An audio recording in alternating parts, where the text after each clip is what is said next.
Okay, so once again, very good afternoon all. So today I am here to take your virtual lab on the subject mechanics of material, or it is called as a strength of material.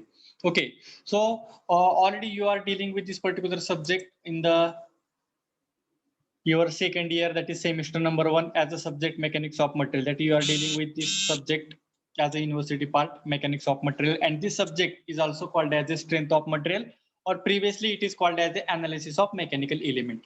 But whenever you are dealing with this particular subject in your second year, so total 8 chapters we have discussed in detail.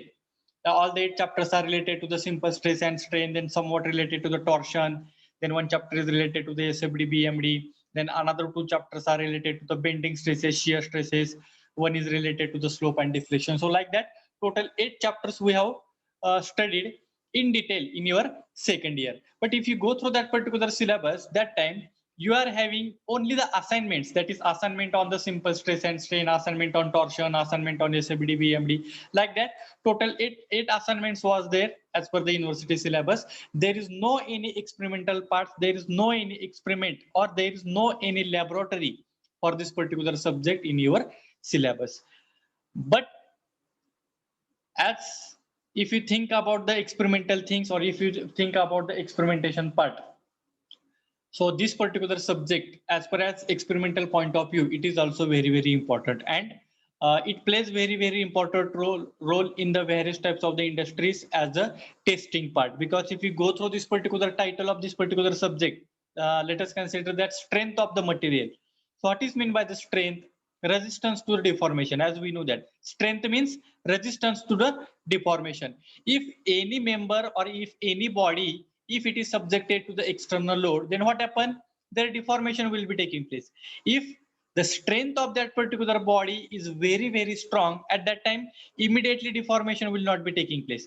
Why that deformation is not taking place? Because that material or that body is very strong.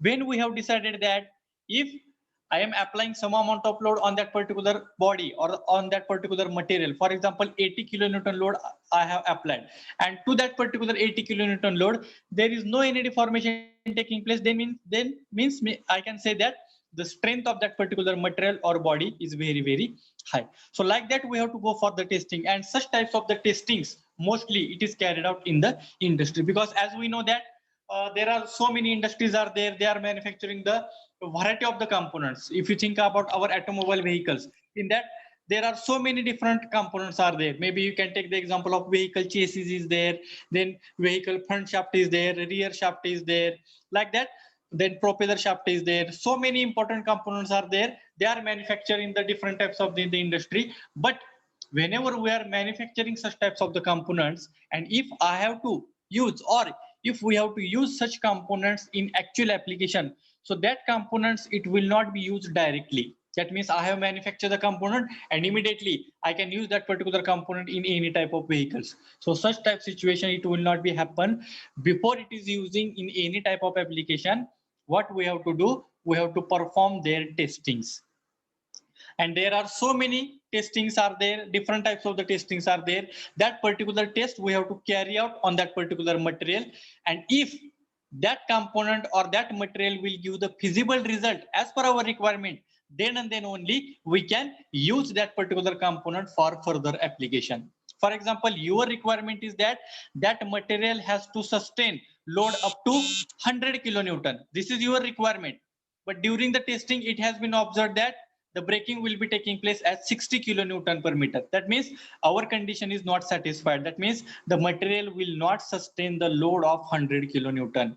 It will get break at 60 kilonewton only. So such material will not be used in particular applications. So for that purpose, before putting any material in any type of application, before using it, we have to perform the number of testings, and such types of the testings will be carried out under this particular subject, which is called as a strength of material, and it is called as a mechanics of material.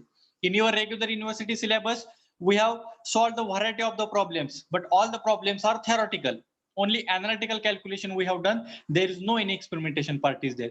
But sometimes the requirement is that we have to perform your analytical calculation also, as well as we have to perform your experimentation also. And at the end, we have to check What is your analytical calculation and what is your experimental calculation? If both the calculations are very near to each other, or some 5% error, 10% error is there in both the readings, then it will be accepted.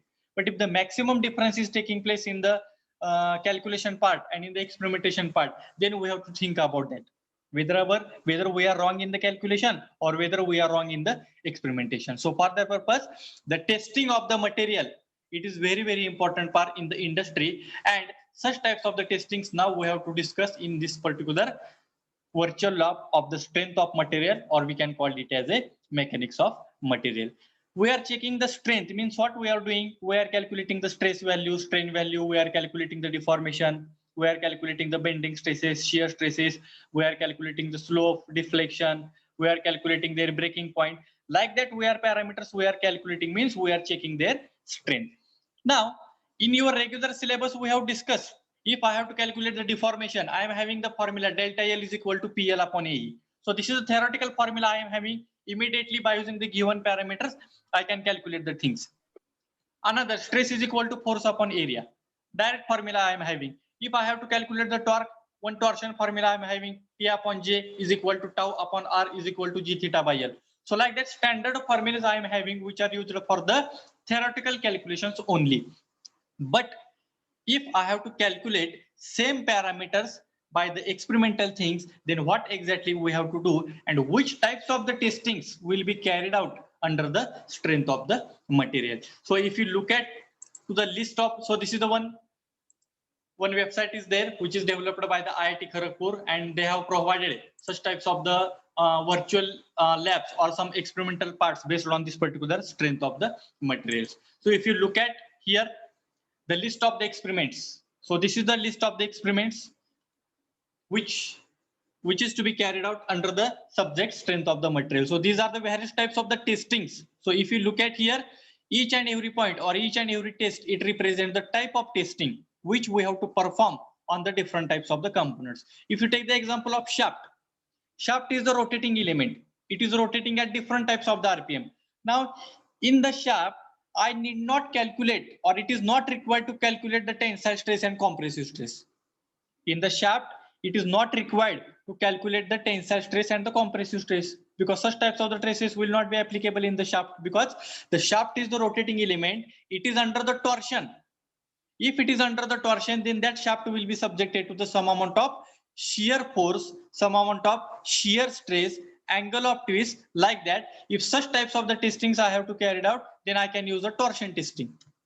Now, if I have to carry out if I have to check the strength of the material, then we can check the strength of the material by using the tensile testing, compressive testing, bending testing, like that test we are going to carry out. And these are the number of testings which are to be carried out under this particular subject, that is strength of material. But out of that, if you look at from the bottom side, that is torsion test on the mild steel, then second last, compression test on cast iron. So they have considered the two materials.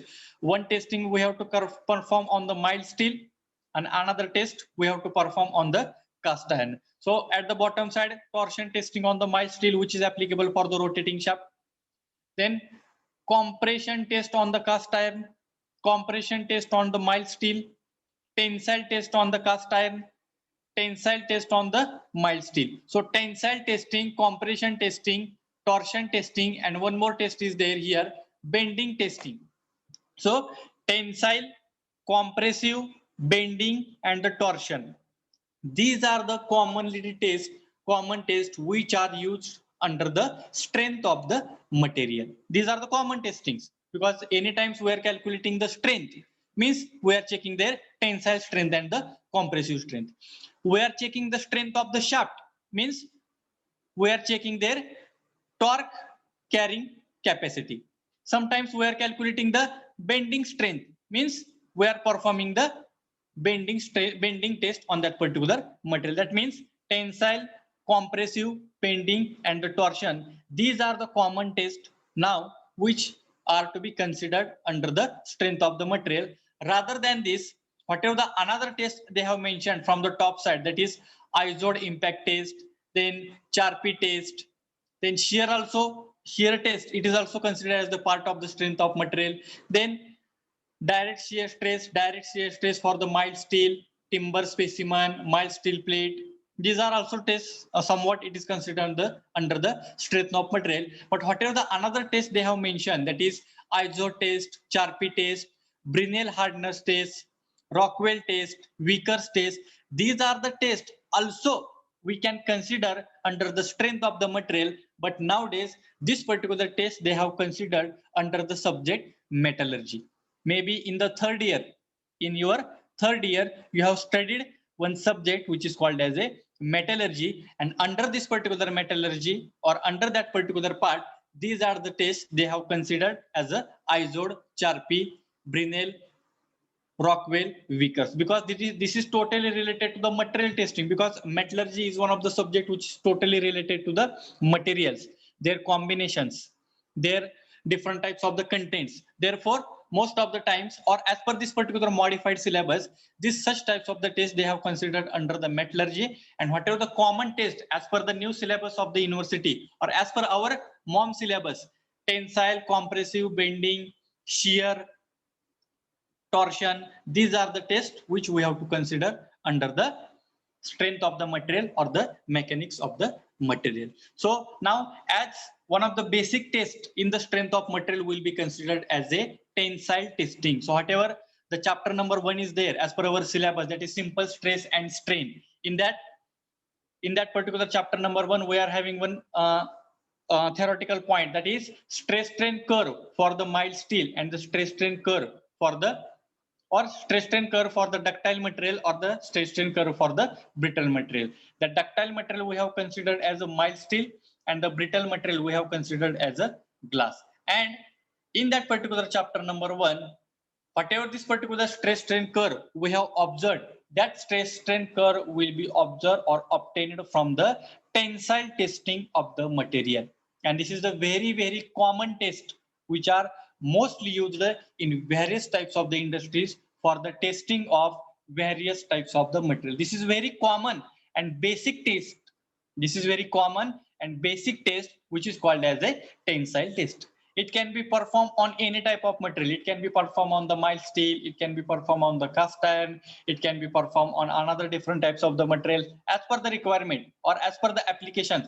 First of all, we have to perform their tensile testing. And through this particular tensile testing, we can observe the stress strain curve for the ductile material, and also we can observe their maximum stress point and their breaking point. Maximum stress point in the sense, how much amount of maximum stress that material can be sustained. That value can be calculated by using the tensile testing. And what is the breaking point?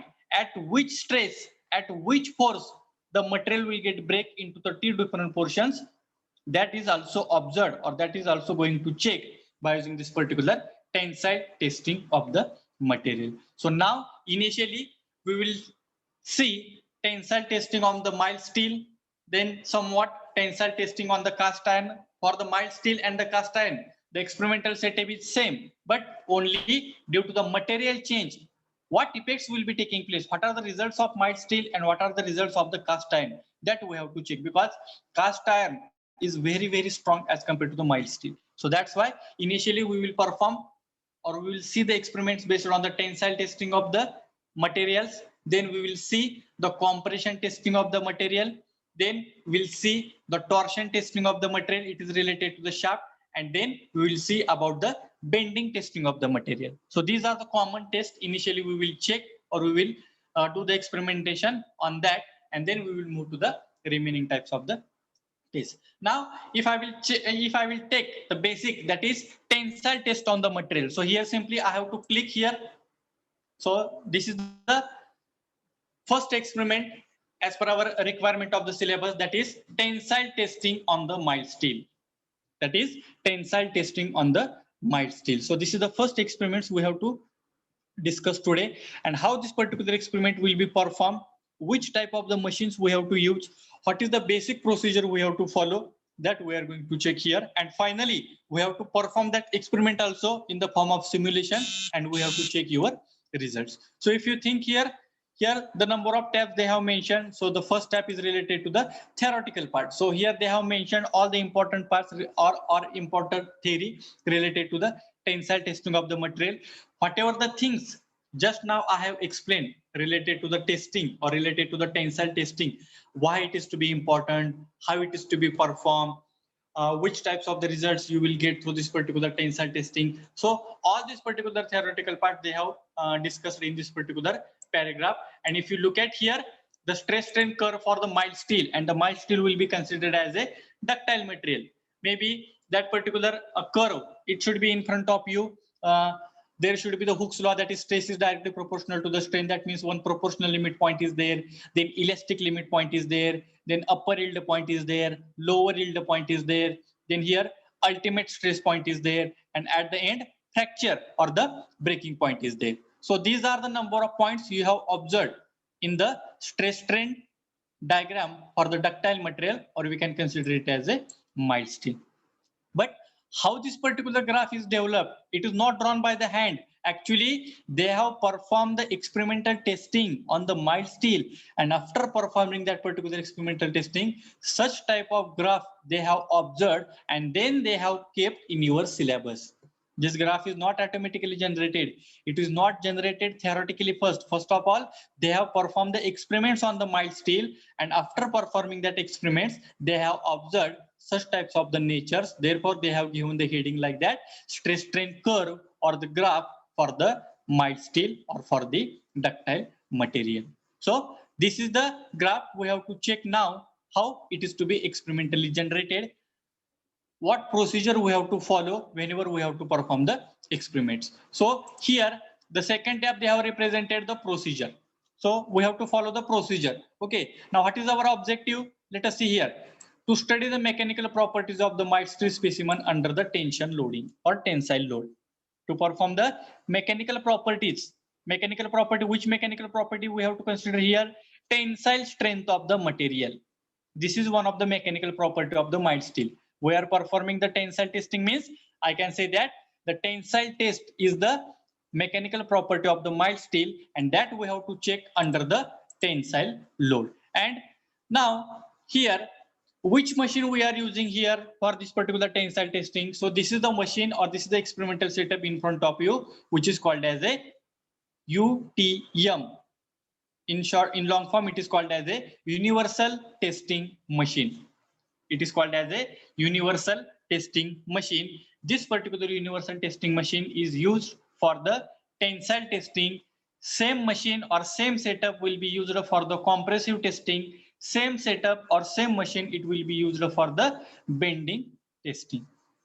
We have to change only some attachments, and by changing that particular attachment, we can perform the tensile, compressive, and the bending testing. So if you look at their construction, so this is the left side figure, it represents the actual setup. So this is the actual setup. At the right side, it represents the control panel. So you can see the control panel. One clock type of structure is there. Here we can check the how much amount of load is applied on the material. Then here some start button is there, some stop button is there. So such types of the control panel is also separately provided to this particular universal testing machine. And if you look at to the actual setup here, the two wheels are there. One wheel is present at the top side, another wheel is present at the somewhat bottom side. In between this particular two wheels, or in this particular two jaws, we have to fix your material. In between this particular two jaws, we have to fix our material or our job. So one, whatever the top jaw is provided at the top side, it is totally fixed. Whatever this particular wheel is present at the top side, this particular jaw is fixed at the top side, and whatever this particular bottom jaw is there or bottom fixture is there, it is to be movable. It can be movable in the upward direction or the downward direction as per the specimen requirement. Sometimes if height is maximum, you have to take this particular jaw at the bottom side, we have to fix it, and then we have to start your experimentation. So these are the common important components. Which are the important components? These are the rotating wheels for holding the components. Then these are the jaws which are used to fix the component. Then at the right side, this is the control panel which is used for start the machine, stop the machine, then record the readings, how much amount of load is to be applied. Okay, then here this dial indicator is also provided for the measurement purpose. That means once the load we are going to apply on that particular body, then how the deformation is taking place, that deformation can be recorded by using this particular dial gauge indicator. Then some another important apparatus we are using as a scale, vernier caliper. Scale is used for the length measurement, vernier caliper is used for the diameter measurement, because here whatever the components we are testing here, it may be circular. Okay, it may be circular, it may be in solid in cross section or hollow in cross section, it depends. But if we have to check the diameter, we are using the vernier caliper. So this is the first, that is basic procedure we need to understand, the basic working, basic construction of this particular body. Now here again, this is the once again setup they have mentioned here. Now this is the second procedure. So before we have to put this particular specimen on the machine, or before we have to hold this particular specimen on the machine, what is the requirement? Here they have mentioned. Here they have mentioned the sign of the vernier caliper and the arrow they have mentioned. What that particular sign indicates? By using this particular vernier, we have to measure the diameter. By using this particular vernier caliper, you have to measure the diameter, because this diameter, it plays very important role in the calculation. So suppose we have taken the vernier and we have measured the diameter, and that diameter is equal to 50 mm. External diameter is equal to 50 mm. That 50 mm diameter is useful for your further calculation. Therefore, before holding this particular specimen on the machine, we have to check their diameter by using the vernier caliper. This is the second step, or step number 1. Then what is the step number 2? You can see here, we have to check the length of that particular material. We have to check the length of that particular specimen. So what we have done, we have taken the scale and we have measured from this point to this point, because whatever this particular maximum diameter part is there, it will goes under the holding. It will goes under the holding. Therefore, this length should not be considered in the calculation, because this much amount of part at the left side and some amount of part at the right side, it will be provided for holding the material or holding the specimen in the machine. So only from this point to this point, we have to measure the length by using the scale. Then here we have to punch the marks at a distance of 2.5 into diameter. So whatever your specimen is there, from this particular start point to the end point, we have to apply some amount of punch. So if the first punch is provided at the left side, the second punch will be provided at a distance 2.5 into diameter.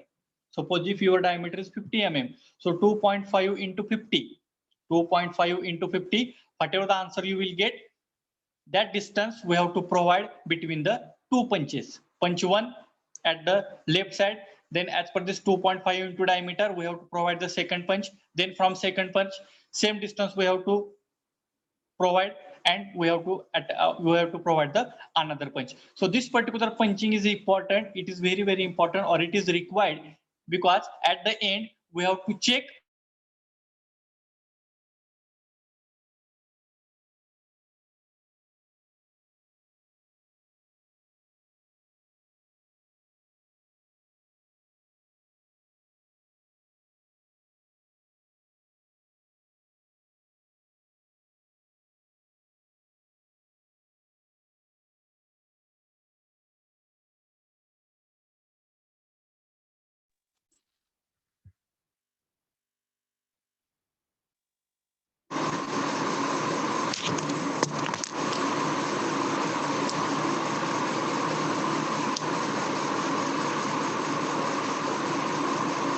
Am I audible?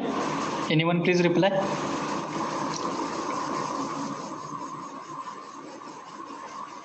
Yes, am I audible?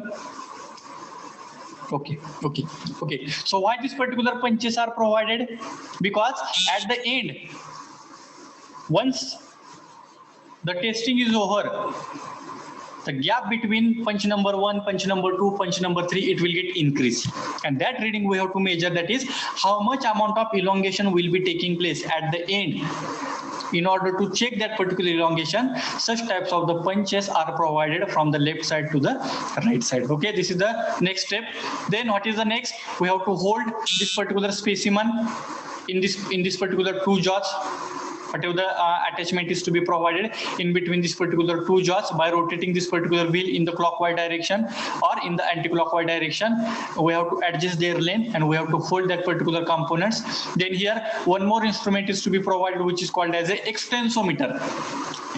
Why that particular extensometer is to be provided? Because once we are applying the tensile load on that particular specimen, what happens? Their elongation will be taking place. Once we will apply the tensile load on that particular body or that particular specimen, their elongation is to be taking place, and that elongation we have to measure. For that purpose, these are the extensometers are also provided along with this particular specimen. Okay. Then next, here these are the extensometers. Before your machine is to be started, we have to hold that particular specimen or we have to hold that particular extensometer at 0 degree. Their initial reading should be 0. Once we have provided along with the specimen, we have to make these arrows or make their particular corners at the 0 point, and once machine is started, then that particular scale is start rotating and you will get the according to reading. Therefore, it is very important or it is very, very necessary to make that particular or to adjust that particular extensometer at a 0 reading. This is the next step, and then we have to start your machine. The start button and the stop button is to be provided on this particular control panel. Once we will start that particular machine, that machine is automatically operated. There, that machine will be applied some amount of load as a tensile load, and you will get the different types of the readings in the form of this particular table. So if you look at here, the first column represents the load applied. Then the second column represents the reading of the extensometer, that is at point A. One extensometer is provided, at point B another extensometer is to be provided.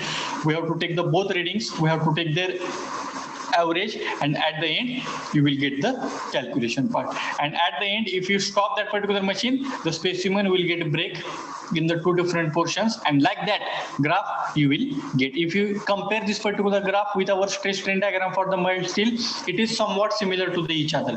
Initially it is perfectly stressed, Hooke's law, then elastic limit, upper yield point, lower yield point, then ultimate stress point, and then at the fracture. So this is the graph generated experimentally by performing the tensile test on that particular material. So this is the procedure we have to follow for this particular tensile testing, and we have to perform it.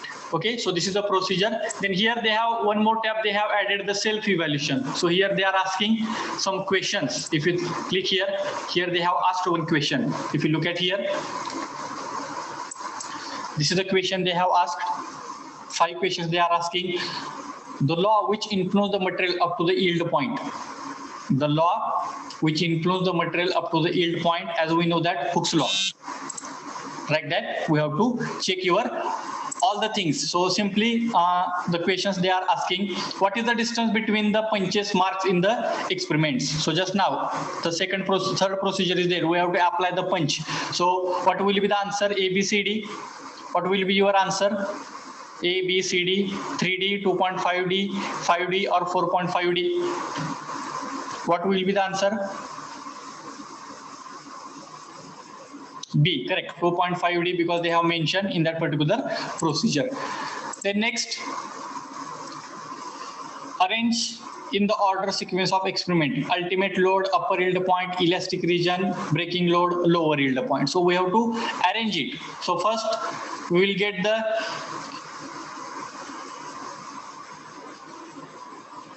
elastic region, maybe proportional limit, then upper yield point, then lower yield point, ultimate load, and the breaking point. If you check the answer, it is 100% correct. Whatever the sequence of the points are there, that sequence of point is also very, very important to give the answers. Then here, elastic deformation of the material is associated with toughness of material, permanent deformation of the material, ductility of the material, and hardness of the material. So what will be your answer? Elastic deformation of the material is associated with toughness, permanent deformation, ductility of the material, hardness of the material. Hardness, it is not part of this. Permanent deformation, elastic deformation, it is not part of this. Yes, 100% correct. Ductility, it is very important, because elastic is the one of the concept where once we remove the material, body regains to its original position. Then yield point is the point on stress strain graph where yield point is the point on stress strain graph where failure of the material occurs, elastic deformation commences, plastic deformation commences, ultimate tensile strength occurs. So what will be the answer? Yield point is the point on stress strain curve where C, correct, plastic deformation start. Plastic deformation means it is the position where if I will remove the material, then also body does not regain to its original position because their plastic region is started. If your material is in elastic region, then there is a possibility to regain the material in original position. But in the plastic deformation, it will not be accepted. So such like this, some self-evaluation tests they have also provided. Now we have to perform our experiment. How to perform that experiment? Let us see. Whatever the procedure we have discussed just now, same procedure we have to follow. That is, this is the experimental setup we are having. Okay, so this is the experimental setup we are having. Now I will move to the next part. Now what I have to do, here you can see this arrow is blinking. If you look at to the step number 1, this arrow is blinking, means what it represents. Now we have to check the diameter of the specimen. If I will click here, we have to check the diameter. First diameter I have taken as a 12.16. They have mentioned measure the initial dimension of the tensile test specimen on the 2 perpendicular directions.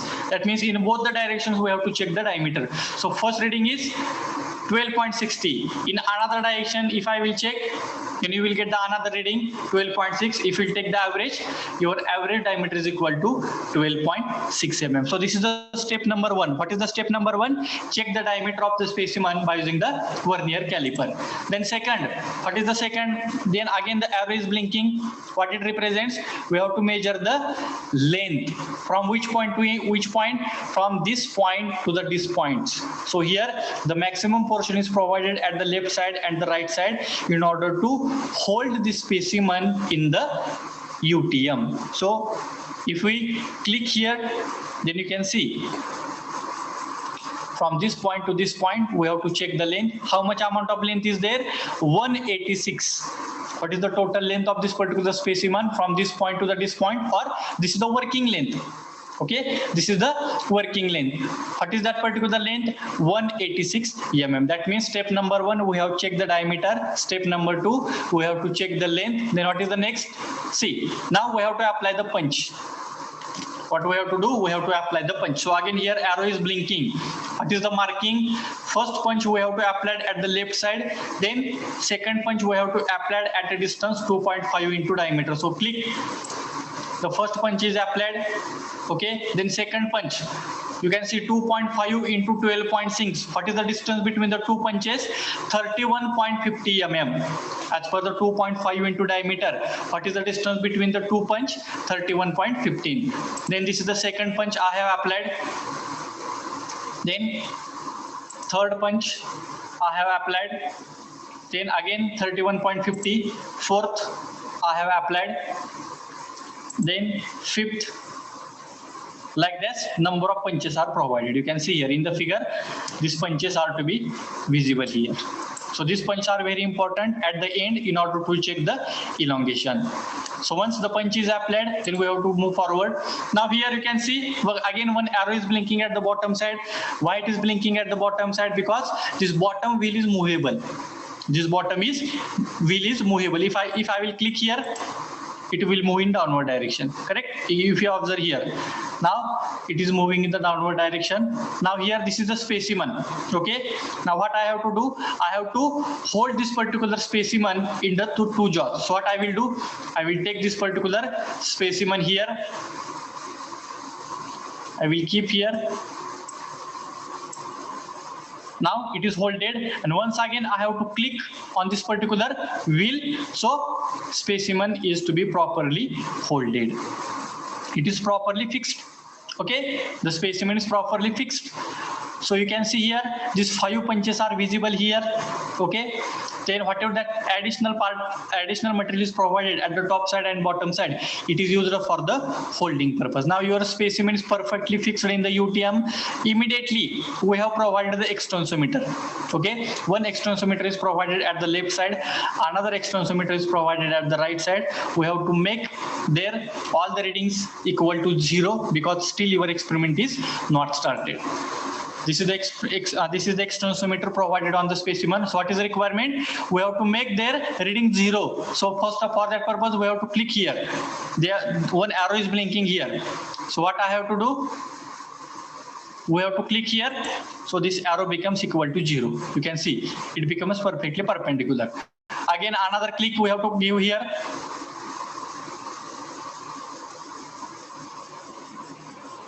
Another click, then again that arrow will become equal to 0, and the least count of this particular extensometer is 0.01 mm. That means we have to make that particular both the extensometer at 0 point, and now we have to start our experimentation. So all the setup is ready, only we have to start the button. Once I will start the button, the load, tensile loading on this particular specimen, it will get started, and at the right side here you will observe the table. What is the load, what is the reading at point A, that is at extensometer number 1, then what is the reading of extensometer 2, and accordingly we have to take the average. Now you can see here, I will start. Once I have started, let us see, loading is already started. Here also you will get the reading continuously. You can see here, these are the continuous readings coming. At one point nick formation is taking place. You can see here in the specimen, nick formation is taking place. Now it is braked. Now we have to stop the machine. Once it is braked, there is no use of load. So you have to stop the machine. Now machine is stopped. Braking of the material is taking place in between two portions. Okay, if I will go to the move forward, so this is the graph I have observed. So this is the actual graph I have obtained through this particular tensile testing of the mild steel. This is the graph I have observed, or it is obtained from the tensile testing of the machine, and by taking the reference of this particular graph, it is implemented in your syllabus as a chapter number 1, stress strain curve for the ductile material and the brittle material. So if you look at here, the stress strain curve is perfectly straight, somewhat it is perfectly straight. Then here elastic limit is there, then upper yield point is there, lower yield point is there, this is ultimate strain point is there, and at the end there is a breaking. Okay, so this is the graph we have obtained. So what it indicates? Load versus your readings. Load versus your readings. And this is the graph of load versus extensometer. What extensometer indicates? It indicates the elongation. Extensometer indicates the elongation of that particular material. If load is continuously increases, then elongation is also continuously increases. Therefore, here you will get the inclined line. If load is continuously increases, the elongation of the material is also increases, and this is the maximum breaking point. What is the top point is there, this is the breaking point. So these are the graphs automatically generated by using the reading taken by that particular UTM. This is the not graph joined. So whatever the readings we have taken, whatever this particular readings we have taken, through this particular readings we have taken this particular graph. Okay, then next, now see here, this is the braked component. So whatever the bending is taking place at the center point, if I will click here, you can see here, now we have to measure the diameter. So how much? 8.83 mm. So what is our initial diameter? What is our initial diameter? 12 point something, 12.60 mm. This is the initial diameter before the load is applied. And now what is the diameter at the center? 8.83 mm. That means here the cross-sectional area goes on decreasing, elongation is taking place, therefore here the breaking will be taking place. And here we can see the distance between the two punches. Distance between the two punches. So what is the initial distance between our two punches? 31 point something, for example 31.50. And if I have to measure another modified distance, so simply I will click here and I will get the length, that is 87 mm. This is the 87 mm. Through this particular dimensions, I can say that there is an increase in length. there is a increase in length. So the distance between punch number 1, this punch and this punch 31, this punch and this punch 31, 31 plus 31, how much? 62. Before application of load, that distance was 62, but after application of load, that distance become 87 mm. That means this much amount of elongation will be taking place, and it represents there is a increase in length. What that this increase in the maximum distance between this particular punch, it represents there is a increase in length. Like that we have to perform the readings, and at the end here just simply they are asking our calculation. So how much amount of yield stress will be developed? Suppose if I will enter 450, the tensile strength is equal to 150, modulus of elasticity is 200, elongation, how much percent elongation is taking place? For example, I will enter 50%. How much percentage of area reduction is taking place? 40. These are the rough value I have entered as per my observation.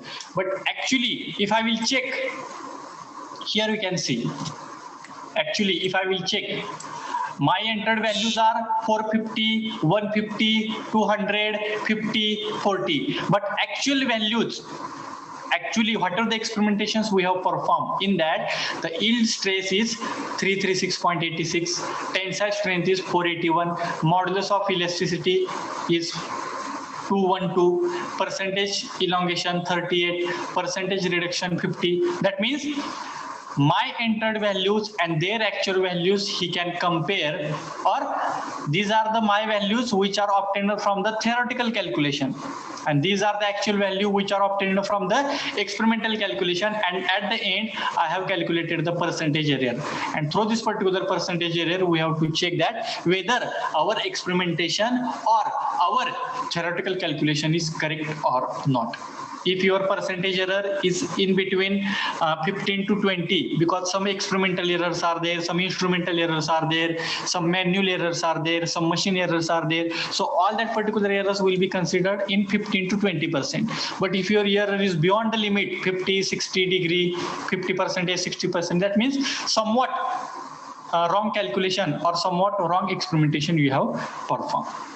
So like that, the tensile testing will be performed on the mild steel. So this is the first testing, that is tensile testing on the mild steel. How the stress strain curve will be obtained, what is the exact procedure we have followed, that we have discussed in the today's practical based on the tensile testing. Okay, so this is related to the tensile testing. If you look at to the cast iron, what are the testing we have performed? If we look at to the cast iron, tensile testing of the cast iron, same procedure we have to follow. Same procedure we have to follow. They have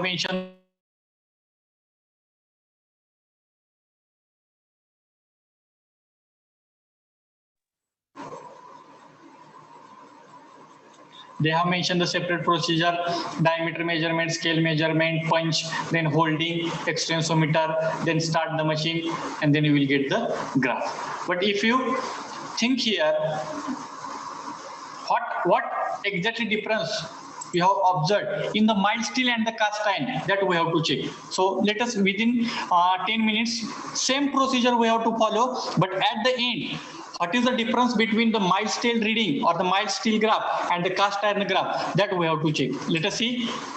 Same, we have to check the diameter of the cast iron material 21.4. In another direction, again I have to check the diameter. I will take the average 21.4. Cross sectional area I have calculated pi by.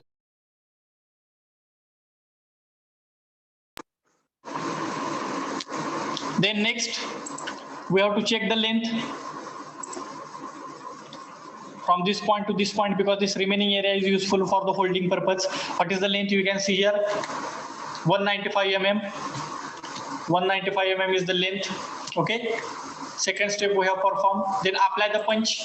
Same 2.5 into diameter. So 2.5 into 21.4. The distance between punch number 1 to 2, 2 to 3, 3 to 4 is 53.50. So apply the punch.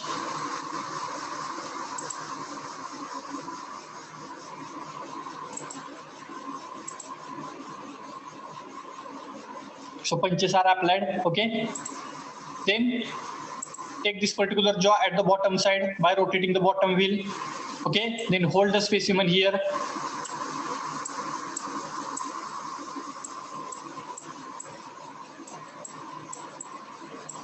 Specimen is holded, but still the top side is, it is not properly fit. So rotate the wheel. Specimen is perfectly fit in the two jaws. Now here the 4 punches are visible. Okay. Now again here, this dial indicator is provided for measuring the reading purpose. Okay. Make it equal to 0. Here it is very, very important to make your dial indicator extensometer at 0 point, because initially if it is showing somewhat readings, then at the end you are unable to give the proper reading. So before your machine is started, make that indicator equal to 0. Okay, now it is holded. Now we have to start the machine. Let us see. Machine is started. Load application is also started. Accordingly, load is increases. These are the dial gauge readings. Here only one dial gauge indicator I have provided, therefore only one reading I will calculate. Continuously load is increases. Continuously load is increases. Stop. Okay, so these are the readings I will get. Only 2 columns are there, load and dial gauge reading, because only one dial gauge is provided here, so you will get only one reading. Now if you look at forward, this is the graph. What is the graph? What difference you have observed in the mild steel and the cast iron? In the mild steel you will get the number of points. In the mild steel you will get the number of points. What that? You will get some proportional limit, then elastic limit, then you will get upper yield point, lower yield point, ultimate stress point, and then breaking. But if you look at to this particular graph, here your load is continuously increases, as well as your dial gauge reading is also going to increase. That means your length is also continuously increases. Here you will not got the breaking point, because the cast iron is somewhat strong as compared to the mild steel. That cast iron does not take some elastic limit, it does not take some upper yield point, lower yield point. Only that graph indicates that load versus dial gauge reading. But dial gauge reading, what it indicates? It indicates the elongation of that particular cast iron, but no elongation is taking place, but the breaking is not taking place. So here it is perfectly somewhat inclined line on some curvature part. So this is the difference between the tensile testing of the mild steel and the cast iron. Okay, and if you move forward, so here you can see this is the breaking. This is the breaking is taking place. If you measure their area or diameter, change in diameter is very, very negligible. What is our initial diameter? 21.40. Before application of load, the diameter is 21.40. But here, what they have mentioned, change in diameter is very negligible. For example, 21.50. That is very, very negligible. 21.50 means it is very, very negligible. Means here there is no elongation, or very small amount of elongation is taking place for the cast iron as compared to the mild steel. Okay. Then next, if you check their length, change in length is also negligible. Very small amount of elongation is taking place in the cast iron, therefore change in length is also very, very negligible. That's why only you got the graph in the form of inclined manner. There is no any curvature part like mild steel graph. There is no any curvature part like mild steel graph. The graph is perfectly somewhat straight. Load increases, elongation is also increases, and immediately breaking will be taking place. Means whatever the change in elongation is taking place, whatever the change in diameter is there, it is very, very negligible, because that material is somewhat strong as compared to the mild steel. And this is again some rough value. If I will enter here my calculation, for example, my calculation is 350, then tensile strength is equal to 200, then some rigidity value, scant modulus, it is the material property, then tangent modulus 210, modulus of elasticity 220. These are the rough value I have entered. But what is the actual value as per the experimentation? You can see here, these are the actual values. 176, 205, 17, 13, 21. So these are the actual readings which I have obtained through the experimental part, and these are the values I have entered as per the theoretical calculation. Sometimes, maximum times, your theoretical calculation and experimental calculations are the same. But here, just for your understanding, I have entered the rough values because I have not done any calculation. So for that purpose, we have to solve the problem. We have to use our standard formulas. We have to do the detailed calculation, and that values you have to enter here. And once you enter your theoretical value, it will compare with the experimental value, and you will get the percentage error at here. And that percentage error should be very less.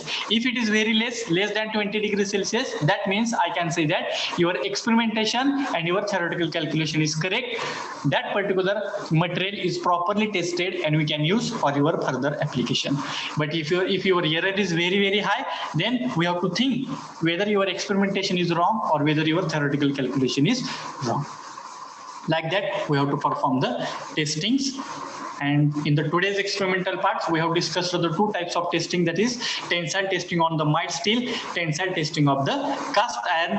And through this particular both the testings, we have observed in which material maximum variations are there and in which material the less variations are there, and why the cast iron will be considered as a strong as compared to the mild steel, and why it is obtained, because it is based on that particular strength. And how that particular nature of the graph we have observed, such types of the natures they have implemented or they have considered in your syllabus. Therefore, before it is implemented in your theoretical parts, initially they have to perform the experiments, and through this particular experiments we have to represent in the theoretical manner.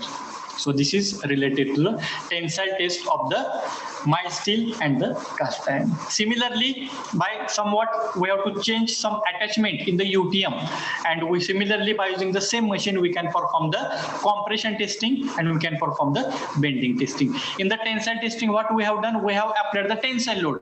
In compressive, we are taking the specimen, instead of applying the tensile load, we are applying the compressive load, and how the readings will be calculated, that we will see in the next lecture. Okay, so with this, today we will stop here.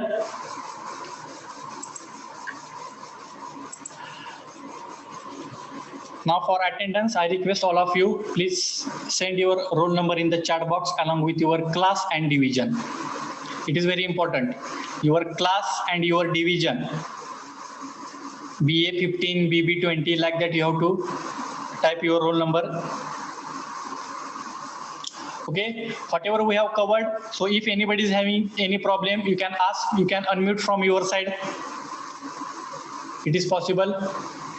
Unmute from your side and you can ask the questions. So such types of the experimental parts we have not discussed in our regular syllabus, but it is also very important. Therefore, purposefully we have taken this particular virtual lab of the mechanics of material. Okay, if anybody is having problem, we can ask the questions.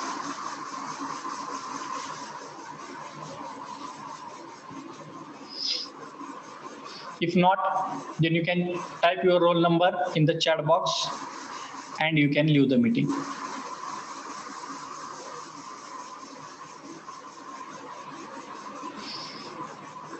Enter your roll number immediately.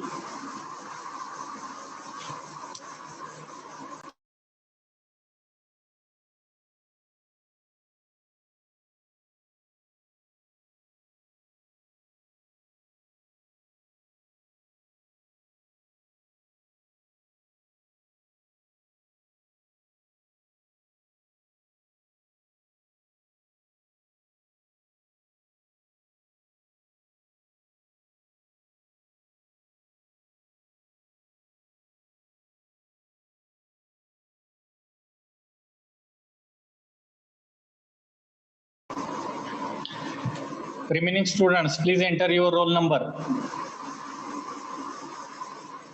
Once I will end the call, your meeting will not be recorded. Your attendance will not be recorded.